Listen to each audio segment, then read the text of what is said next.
நம்ம வந்து பார்த்திங்கன்னா டிபி லிங்க்கோட ஒய்ஃபை 6 வாங்கிக்கிறோம். AX 15 next gen router. So வந்து அமேசான் ப்ரைஸ் வந்து நம்ம வாங்குறப்போ 3200. நம்ம வாங்கி அடுத்த நாள் 2000 3000 வந்துருச்சு. 200 நமக்கு லாஸ். இதில் வந்து பார்த்திங்கன்னா டூயல் பேண்ட் ரவுட்டர். நம்ம அன்பாக்ஸ் பண்ணி பார்ப்போம் என்னென்ன இருக்குதுங்கிறத.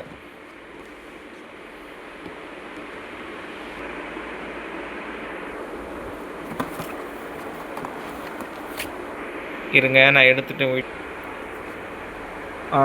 ஒரு யூசர் மேனுவல் இருக்குது. ஒரு ப்ராடக்ட் பற்றி ஒரு டிஸ்கிரிப்ஷனோட ஒன்று இருக்குது. இதுவும் இருக்குது. ஒய்ஃபை 4 ஆண்டனாவோடு இருக்குது. பவர் அடாப்டர் இருக்குது. பேக்கிங்கே வந்து நல்லா இருக்குது. நம்ம அன்பாக்சிங் பண்ணி நான் டெஸ்ட் பண்ணி ஸ்பீடு உங்களுக்கு நான் அப்லோட் பண்ணுறேன்.